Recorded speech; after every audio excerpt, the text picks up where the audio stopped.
ఫిబ్రవరి 19న BRS విస్తృత స్థాయి సమావేశానికి కేసీఆర్ హాజరైన విషయం తెలిసిందే. పార్లమెంట్ ఎన్నికల తర్వాత కేసీఆర్ తెలంగాణ భవన్కు రావడం ఇదే తొలిసారి. అయితే ఈ సందర్భంగా కేసీఆర్ ను చూసేందుకు కార్యకర్తలు భారీగా తరలివచ్చారు.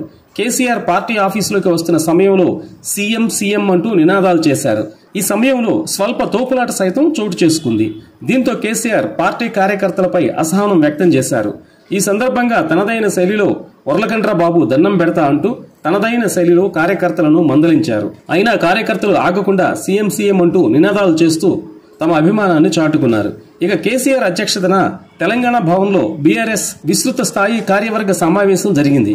ఈ విస్తృత స్థాయి సమావేశానికి పార్టీ వర్కింగ్ ప్రెసిడెంట్ కేటీఆర్ తో పాటు పార్టీ రాష్ట్ర కార్యవర్గం, జిల్లా పార్టీ అధ్యక్షులు, శాసనసభ్యులు, మాజీ ఎంపీలు, కార్పొరేషన్ చైర్మన్లు, జిల్లా పరిషత్ చైర్మన్లు, డీసీసీబీలు, డీసీఎంఎస్ అధ్యక్షులు, పార్టీ నియోజకవర్గం ఇన్ఛార్జీలు హాజరయ్యారు. 25 ఏళ్ల బీఆర్ఎస్ పార్టీ సిల్వర్ జూబిలీ వేడుకల నిర్వహణ గురించి చర్చించడంతో పాటు పార్టీ సభ్యత్వం నమోదు, గ్రామ స్థాయి నుంచి పార్టీ నిర్మాణం తదితర నిర్మాణాత్మక కార్యాచరణలపై పార్టీ నేతలకు కేసీఆర్ దిశానిర్దేశం చేశారు. దీంతో పాటు స్థానిక ఎన్నికల్లో ఎలాంటి వ్యూహాలు అవలంబించాలన్న అంశంపై నేతలకు, బీఆర్ఎస్ క్యాడర్కు ఓ క్లారిటీ వచ్చింది.